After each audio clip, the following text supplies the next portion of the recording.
The snow fell lightly over Winterfell as Ned Stark stood near the Godswood, his mind heavy with thoughts of King's Landing. Things could have been different, should have been different, if he had only played the game. Not with honor, not with justice, but with strategy. If he had only matched Cersei Lannister's cunning with his own cold calculation, perhaps everything would have changed. Back when Robert Baratheon lay dying, Ned held the power to name the next ruler. He had written the truth in a letter. Stannis is the true heir, but he never sent it fast enough. He never acted fast enough. He gave Cersei time to twist, time to lie, time to destroy. But in this version, Ned doesn't give her that time. He burns the letter he wrote to Stannis. He doesn't warn Cersei about what he knows. Not this time. Instead, he meets with pettier Baelish Littlefinger. But this time he doesn't trust him blindly. He listens, but he doesn't believe. In his mind, he starts moving pieces on a chessboard. Only he can see. He visits Renly Baratheon private. If you truly want peace in the realm, Ned says to him, then stand with me, but not as a traitor in the night. Stand as the next hand of the king. Renly, surprised but ambitious, agrees. What about the children? Renly asks. They are not Robert's, Ned says plainly, and I will not let Joffrey take the throne under a lie, but we can't just remove him. Not yet. Not without chaos. Ned meets Varys next. The spider is always listening, always watching, but this time Ned comes not as a man begging for justice, but as one offering power. You say you want what's best for the realm, Ned tells him. Then help me guide it, quietly, without blood. Varys raises an eyebrow, surprised by the cold steel in Ned's voice. You've changed, Lord Stark. No, Ned replies. I've finally accepted what must be done. Ned's next move is bold. He arranges for a quiet meeting with Tywin Lannister. The old lion is far from the city, but Ned sends a raven not filled with threats, but with leverage. He knows that Tywin would not want the Lannister name destroyed in a scandal. Call your daughter back, Ned writes, or the truth of her children will be known throughout the Seven Kingdoms. When Cersei finds out about the raven, she is furious. He dares to threaten my father. She hisses to Jaime. He's not playing the game. He's trying to end it. But Tywin does not respond with rage. He responds with silence, and Cersei feels it more than any warhammer. Her father is thinking, calculate, and she is left alone to face a version of Ned Stark who is no longer slow or honorable, but dangerous. Meanwhile, Ned begins forming his own network. He brings loyal men into the city Northmen, quiet and deadly. He places them in positions all around the Red Keep. He begins paying whispers, buying silence, and spreading quiet rumors. Not lies, but truths. Poisonous truths that flow like wine in the capital. Joffrey is not Robert's son. Cersei beds her brother. The queen is a traitor. People begin to whisper. Guards begin to question their loyalty. Some even begin to look at Ned Stark, not as a threat, but as the one true protector of the realm. Then Robert died. The bells toll, the city mourns, and as Joffrey prepares to take the throne, Ned does not hesitate. He steps forward in the council chamber, backed by Renly and Ser Barristan Selmy. The throne must pass to the true heir, he declares, and Joffrey Baratheon is not of royal blood. Cersei stares at him, her face pale, her hands trembling, but this time she is not in control. Guards do not move at her command. The gold cloaks remain still. Because Ned Stark played the game, the silence in the council chamber was sharp as a blade. Cersei's emerald eyes flared with rage, but her tongue was trapped between pride and panic. Joffrey stood behind her, confused and puffed up like a spoiled peacock. "What does he mean, mother?" the boy whispered loudly. Ned didn't answer. He kept his gaze locked on the queen. He had seen wolves corner prey like this, proud creatures that didn't yet realize they were trapped. Renly stepped forward. "We have reason to believe the children are illegitimate," he said calmly. "Which means the crown belongs to Stannis Baratheon, Lies, Cersei snapped, but her voice cracked. This is treason. Treason is letting a bastard sit on the Iron Throne, Ned replied, cold as the winter wind. And today I won't make the mistake of trusting the wrong people. From the shadows, Littlefinger watched it all unfold. He had warned Cersei days ago, told her Ned was changing, growing, colder, smarter. But she had laughed. He's a wolf, she had said. And wolves don't play games, they die in cages. But now it wasn't the wolf in the cage. Ned had already arranged the next step. The doors opened, and in marched Sir Barristan Selmy, followed by Renly's personal guards and a dozen Northmen. Not gold cloaks, not Lannister men. Loyal, quiet, and ready. "You will not touch the boy," Ned said as he nodded at Joffrey. "He is still a child. He will be protected, but he will not rule." Cersei stepped back. Her heart was thudding in her chest. For the first time in years, she didn't feel like the most dangerous person in the room. She tried to speak again, but Jaime wasn't at her side. Her father hadn't responded to her letter. The gold cloaks weren't moving. Varys cleared his throat, stepping into the light. "Lord Stark's claims are concerning. They must be investigated with care." "No more time," Ned said. "The realm has suffered enough under false kings. The truth is out. The people know. The lords will know. The streets already whisper." And then another door opened. Maester Pycelle shuffled in slowly, holding a scroll. "A raven from Lord Tywin," he said, eyes twitching towards Cersei. He handed it to Ned. Ned read it quickly, then looked up, unreadable. "Tywin Lannister denies any knowledge of his daughter's actions and calls for a peaceful transition of power. He says he wishes no war between North and West." Cersei's breath caught in her throat. Her own father had abandoned her. Joffrey, now trembling, stepped forward. "You can't do this. I'm the king." "You are not," Ned said firmly. "And you never were." Suddenly Joffrey lunged, not with grace, not with skill, but with blind rage. He snatched a dagger from the table and rushed toward Ned. It happened in a blink. One of Renly's guards grabbed the boy, twisted his arm, and dropped him to the floor. The dagger clattered away. Cersei screamed. She ran to her son, knelt beside him. "You'll pay for this," she whispered through her teeth. "You don't know what I'm capable of." Ned leaned down slightly, his voice low but deadly. "You've already done your worst, Cersei. But I have learned that mercy without wisdom is weakness, so listen closely." He glanced toward Renly, who nodded, then back to Cersei. "You will be taken from the Red Keep. You and your children will live out your days in Casterly Rock, not as prisoners, but as guests. You will not speak of power again. If you do, the truth will be shouted louder and louder until your name is dirt and your children cursed." She stared at him, stunned. "You get to live, Cersei," Ned added, "because I want my children to grow in a world without slaughter. But don't mistake that for kindness." And just like that, the Iron Throne stood empty.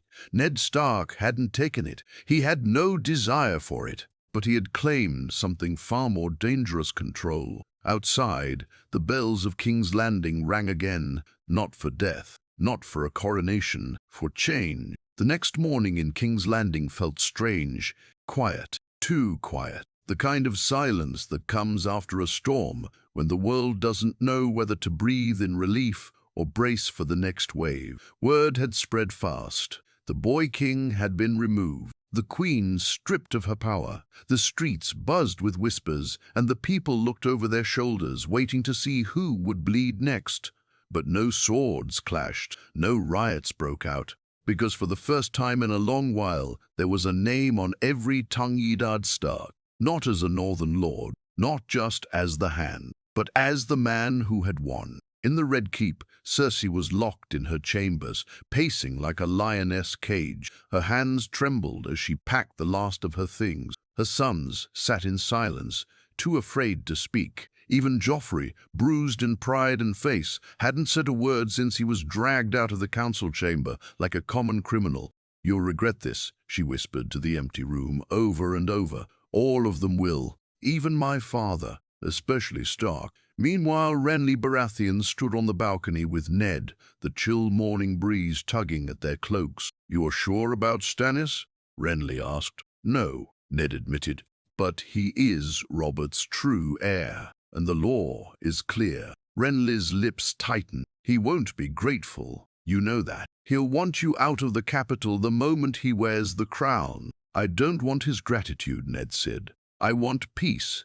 Renly smirked. "Peace? In Westeros? That's a bigger dream than Daenerys Targaryen's dragons." At the mention of her name, Ned's eyes narrowed. "I haven't forgotten her, or the threat across the sea." "Neither has Varys," Renly muttered. "He's already sent his birds east."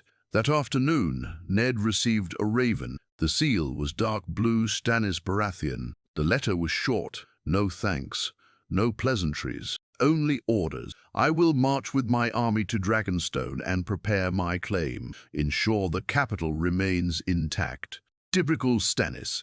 Cold, direct. Ned respected it, but he also saw the danger. A man like Stannis would not forgive the people who allowed Joffrey to sit the throne, even briefly. There would be purges, executions, the kind of justice that burned the house to kill a single rat. Ned sat alone in the Tower of the Hand that night. The fire crackled, but his thoughts were louder. He had won, but he hadn't solved everything. Littlefinger hadn't left the capital. He was lurking, watching, still whispering in ears that didn't belong to Ned. Varys was quiet, too quiet, and though Cersei was being escorted out of the Red Keep tomorrow, Ned knew her story was far from over. The North was proud of him. Ravens from Robb, from Bannermen, from even the old lords of the Vale praised his actions. Some called for him to claim the throne himself. But the South, the Reach, Dorne, the Westerlands, they hadn't spoken, not yet. He stood and looked out the window, past the walls of the Red Keep,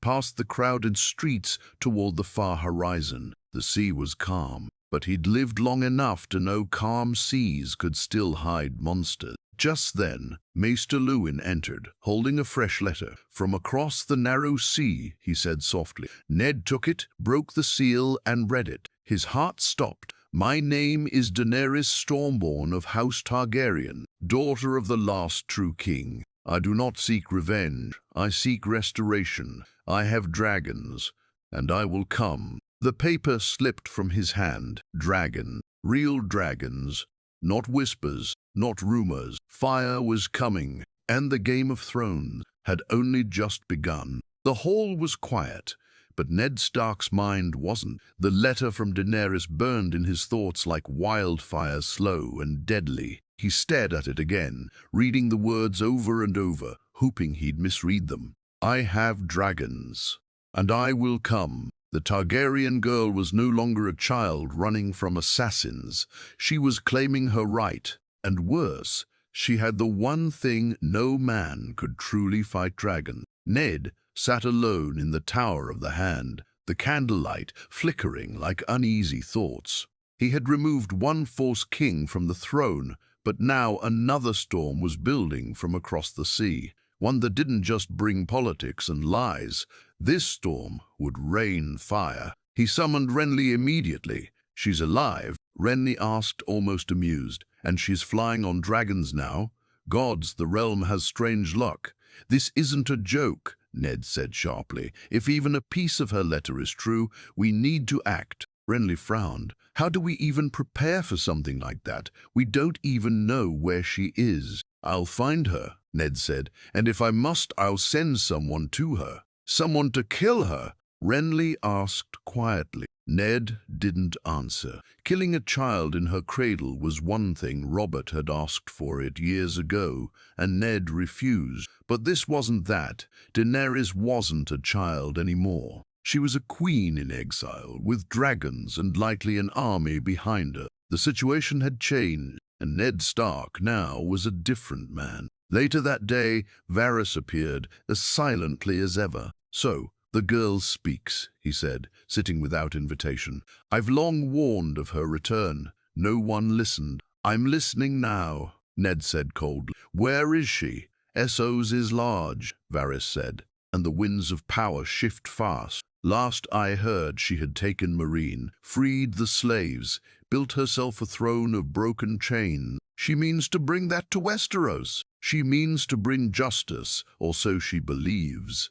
The question, Lord Stark, is whether you'll face her with your sword or with your hand extended. Ned didn't reply. Across the Red Keep, Cersei Lannister's chambers were being emptied. Her escort was ready. The gold cloaks had been ordered not to harm her, but to make sure she left. Jaime had not returned from the Riverlands. Tywin had sent no word. She was alone. As she prepared to leave, she looked at her son, Tommen gentle, innocent, and unaware of the dark politics that surrounded his birth. "I tried to protect you," she whispered, brushing his hair back. "I tried to give you everything, but they never forgive women like me." She turned one last time to look at the Iron Throne as she walked past it. Not with hatred, not with pride, but with bitterness. "I should have burned them all when I had the chance," she muttered. By nightfall, Cersei Lannister was gone, and the city sighed. But peace didn't come. That same night, a rider arrived in the city, bloody, beaten, but alive. A raven had been sent ahead of him, warning of the same thing. "The Targaryen girl has set sail," the rider said weakly, "with ships, with men, and with fire." Ned's jaw clenched. He stared into the flames of the hearth, feeling the old gods watching him from the north. He had thought removing Cersei was the hard part. He had thought naming the true king would save the realm. But the game had just shifted again. The old players were gone. The liars were dying. Now a new queen was coming, and she wasn't coming to ask. She was coming to take. Winter was creeping into King's Landing. You could feel it in the wind-sharp dry, not like the soft breezes of summer. It carried whispers, rumors, and the scent of something coming. Not snow, not yet. Something worse. Ned Stark stood at the walls of the Red Keep, overlooking Blackwater Bay. Dozens of ships dotted the sea traders, fishers, and now watchers.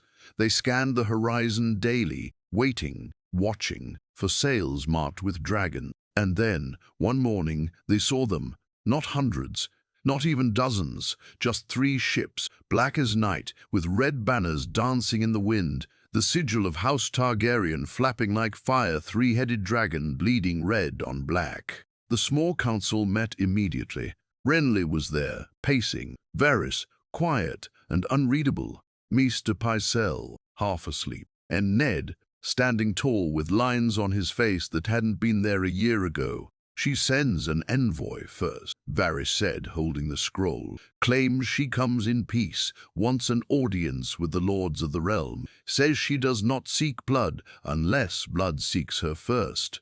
"Peace," Renly scoffed. "With dragons? There's no peace in She has the blood of the dragon," Pycelle mumbled, half listening. "They always burn what they can't rule." Ned didn't speak. He looked down at the scroll again, at her signature. "Daenerys Stormborn of House Targaryen. Bring her envoy," he said at last. "I'll hear her message." Alone, the room went silent. Alone, the room went silent. Alone, Renly asked, brows furrowed. "That's dangerous." "She's dangerous whether I speak to her or not," Ned replied. "I'll judge her words before I judge her war." That evening, the envoy arrived. A man in dark robes, face tanned by sun and sea. His eyes were sharp, like someone used to being watched and feared. "I speak for Queen Daenerys," he said, bowing. "Breaker of chains, mother of dragons." Ned raised a hand. "Spare me the titles. Speak truth." The envoy nodded. "She does not come to destroy Westeros, Lord Stark. She comes to fix it. You've seen what kings and queens have done to this land, what lies, incest, and greed have done. She offers a better way, one that does not start with a crown, but with justice." Ned leaned forward. "And what of her dragons?" "They are not beasts," the envoy replied. "They are symbols of strength, of rebirth. They will not burn cities unless cities burn her people." "And what does she want from me?" Ned asked. "To meet," the envoy said simply, "in the dragon pit, under guard. She asks for no more than your presence and your honesty." Ned sat back. His eyes narrowed. He had faced kings, faced liars, faced monsters. But this woman? He didn't know what she was yet. A savior, or the next fire to consume the realm. I'll meet her, he said finally, but not alone. She gets no secret, no shadow. 3 days later, the dragon pit was cleared. Guards lined the perimeter. Archers were hidden in towers, and at the center stood Ned Stark, cloaked in black and grey, sword at his side. Then she came, Daenerys Targaryen, young, yes, but not weak. She wore white and silver, her braid long, her eyes sharp as the snow her ancestors once ruled. Beside her walked 2 men, one bald and quiet, the other rough, scarred, a sellsword by posture and pride. Behind them, from the sky, came the low growl of wings. A shadow passed over the ruins. A dragon, real, alive, its eyes locked with Ned's before it soared higher, circling. The ground shook, but neither of them flinched. "You're not what I expected," Daenerys said, first voice calm. "Neither are you," Ned replied. "I've heard stories of you," she said, "that you're honest, that you chose truth over power, that you lost everything for it. And yet here I am," Ned said quietly, "still losing." They stood in silence for a moment. Then Daenerys spoke again. "I'm not here to take your home, Lord Stark. I'm here to reclaim mine. But I won't burn the realm for a chair. Help me fix it, or stay out of my way." Ned looked at her long and hard, at the fire behind her eyes, at the dragons still circling above. "You speak like someone who hasn't yet had to choose between mercy and survival," he said. "When that day comes, I'll know what kind of queen you are." Daenerys didn't blink. "It already came," she said, "and I chose mercy. That's why you're still breathing." And with that, she turned and walked away, leaving Ned to wonder, was she the future Westeros needed, or the final fire to end it all? Ned Stark didn't sleep that night. He stood by his window looking down at the city that never truly rested. King's Landing had always been loud markets, shouting, whores laughing, swords clashing, but tonight it was holding its breath. Word of the Targaryen queen's arrival had spread like wildfire. Some were afraid, some were hopeful, but most, they just waited. Across the city in the shadow of the dragon pit, Daenerys Targaryen was silent too. She sat in a dark chamber lit only by torchlight, her hands folded, her thoughts heavy. "She's testing you," said Jorah said. "That Stark, he's not like the others." "I know," Daenerys replied. "That's why I haven't burned the Red Keep to the ground yet." Jorah chuckled softly. "You scare them more by not doing it." "Good," she said. "Let them fear. But I want them to understand, too." Back in the Red Keep, Renly stormed into Ned's chambers without knocking. His face was flushed, furious. "You met her alone?"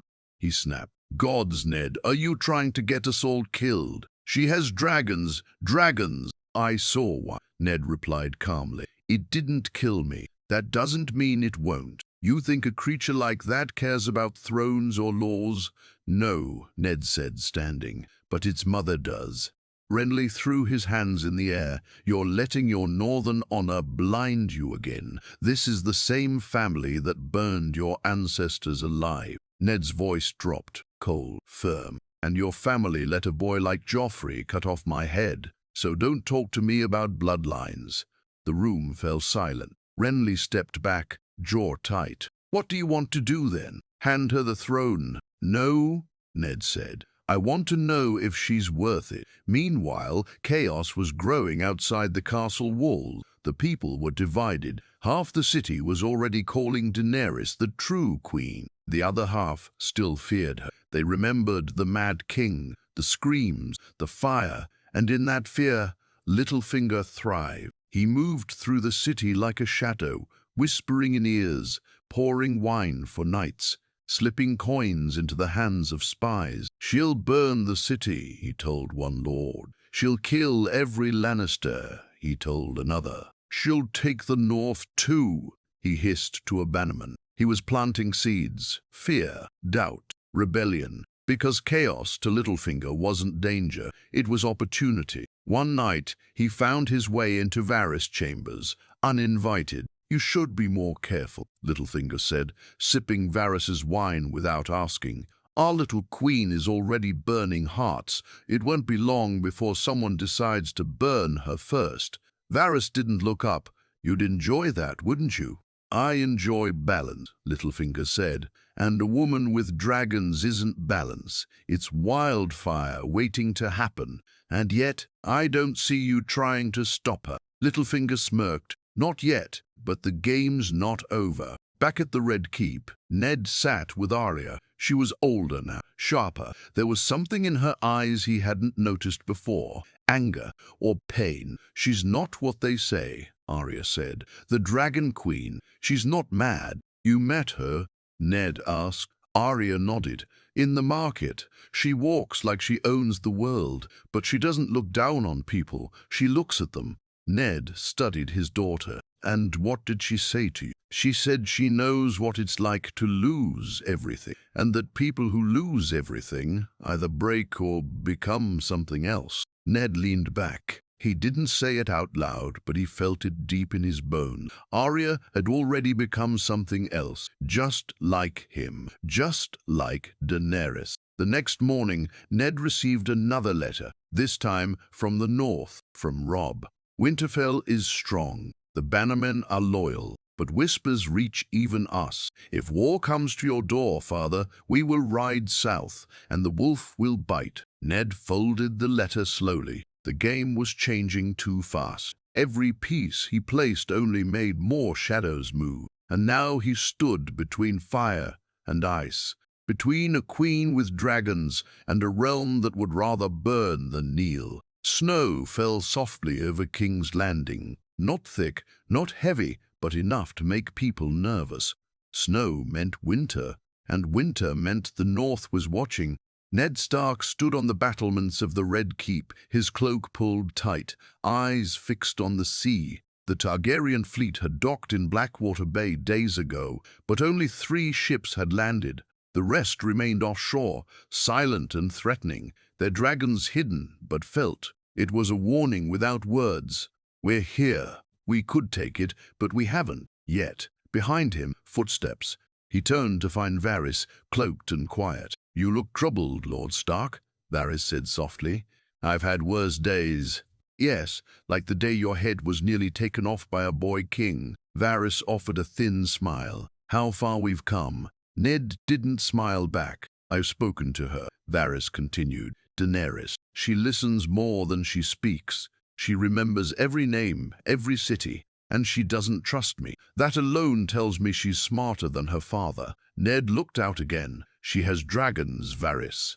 She also has restraint, the spider replied. More than most kings ever had. The question is, will the lords of Westeros allow a woman with fire in her blood to rule them? Or will they try to kill her before she speaks another word? That was the truth, wasn't it? It was never about if she was worthy. It was whether the realm men would accept her. A girl, a Targaryen, a foreign queen, and a threat to every man clinging to a throne built on lies. Later that day, the small council met again. Tensions simmered like a pot left too long on fire. She's building alliances, Renly warned. I've received word from Dawn. The Martells are writing to her, praising her, offering ships. And if she gets Dawn, she gets fire from the south and dragons from the sky. We'll have no way to stop her. Pycelle coughed. We should strike first.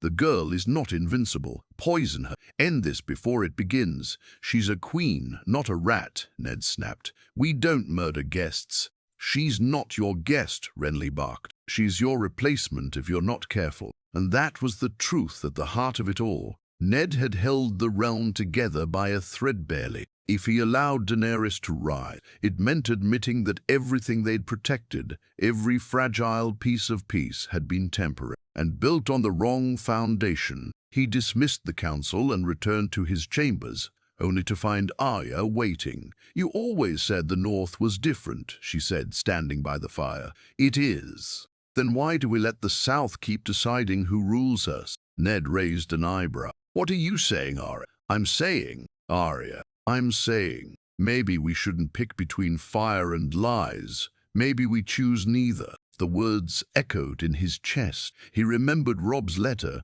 remembered the old gods, remembered Winterfell. That night, Daenerys sent for him again. This time, the meeting was at her temporary quarters in the city, far from the throne, far from politics. Just her, Ned Stark, and a single dragon curled lazily by the fire. It watched him with molten gold eyes, breathing slow, smoky breaths. She poured him wine herself. "Do you think I'm here to destroy you?" she asked, voice calm. "I think everyone who comes to King's Landing wants something," he replied. "And what do you want?" Ned thought about it. Thought about Sansa, Arya, Bran, about Robb in the north, Jon beyond the wall, about how many fathers had died for thrones they never sat on. "I want peace," she leaned in. "Then help me get it." "You ask for peace," Ned said, "but you bring dragons, armies, fire." "I bring strength," she corrected, "because no one listens to a girl without it." Their eyes locked, neither blinked. "If I bend the knee to you," Ned said slowly, "others will rise against you. Lannister men, Tyrell men. They'll say I've betrayed the realm." Daenerys tilted her head.